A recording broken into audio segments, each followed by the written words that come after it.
Hey, what's going on everybody? Welcome back to the channel. Today's episode is a Jeep overland style camp out with the rooftop tent. Boomer and I are out at this winter wonderland of a frozen lake location. We've been here before many times in the past, but I don't think we've ever been here with the Jeep. So Boomer's off right now chasing some squirrels and woodpeckers. Just literally pulled into this location. It's cloudy, there's no wind, which I'm going to talk about later on if I remember. And we've got the whole place to ourselves, nice and quiet. Listen to this.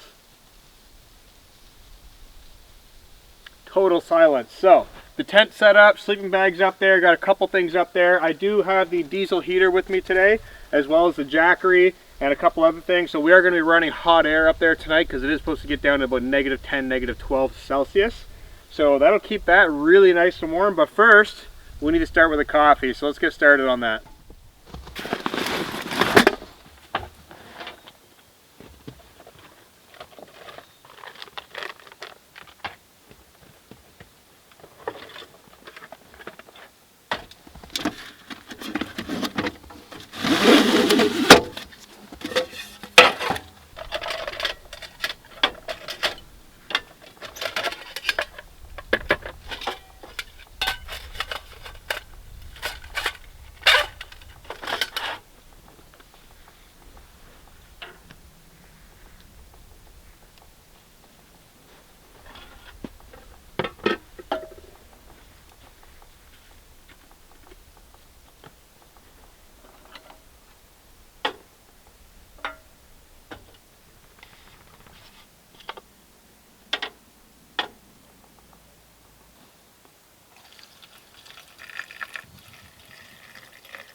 All right, guys, coffee break's all finished up with. The wind is starting to pick up with a very light breeze.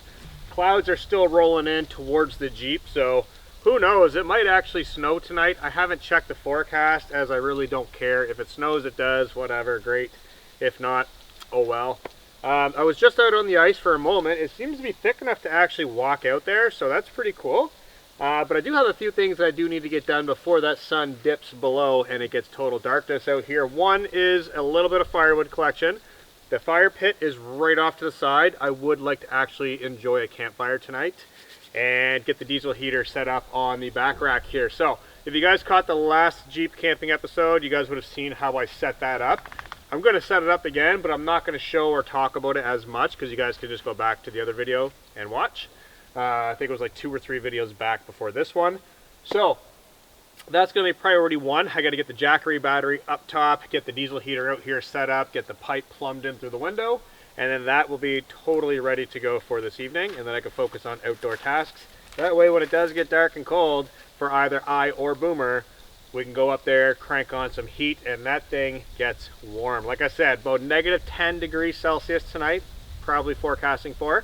The diesel heater on speed 1 or even speed 2 gets that tent rocking at like a good 20 to 25 degrees Celsius. It can go a lot hotter than that. So, I'm gonna get some of these things taken care of. Boomer's running around all over the place out on the lake grabbing sticks. He's gonna do his thing. I'm gonna focus on this, and then hopefully we can get cooking some supper and kick back and relax this evening.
Alright guys, I've got the diesel heater totally ready to go, fueled up. It is a full tank right now.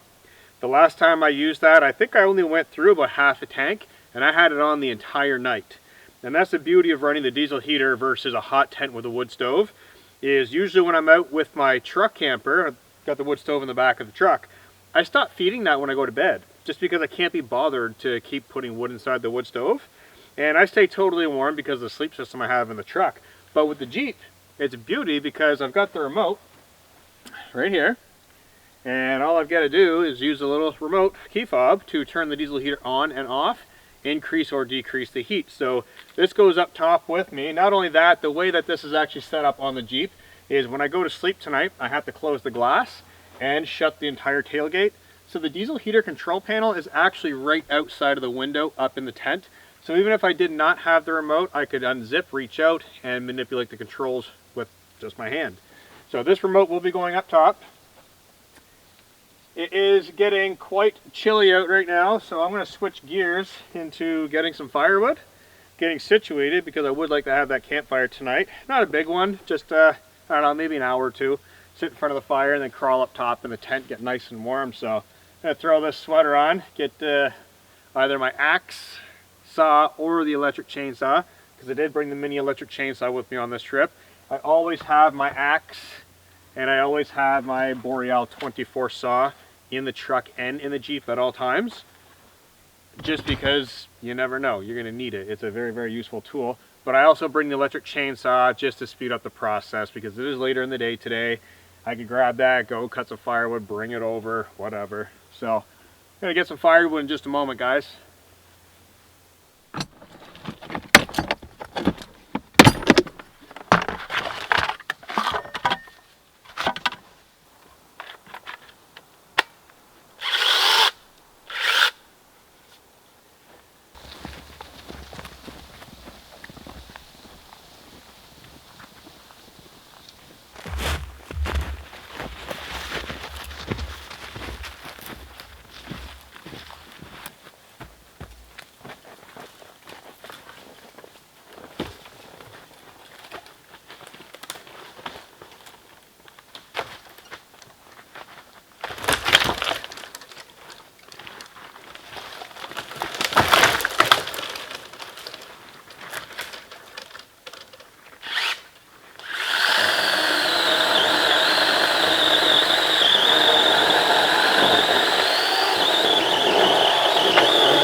Alright guys, trying to get a clearing here. So I just found a really nice piece of dry hardwood that has fallen down. And I'm going to take the whole log section back with me. I'm going to have to make 3 trips. The reason why I'm talking right now is because people always ask, why do I bring the small little electric chainsaw? Well, this tiny pocket-sized almost electric chainsaw just cut through that like it's nothing. It's still a full battery. This thing will cut through that over and over and over again. In fact, I'm going to use this and only this to process all the firewood for tonight. But the reason why I'm talking about this is because it's super fast and simple and I can recharge it. For me and what I'm doing, it's very convenient. That's why I like bringing it. It's not a toy, it can actually do some serious work. So I'm going to limb this up, drag it all down to the fire pit, come back for that log, process that all down next to the fire pit. And that should be enough wood right there in just that one tree for the whole night. So pretty happy with that. Let's get this dragged down by the Jeep. As you guys can see, the lake is off in the distance. Got to go through the woods, so this is not going to be fun. So I will most likely catch up with you guys back at the Jeep.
Alright guys, that's all the firewood prepped and processed.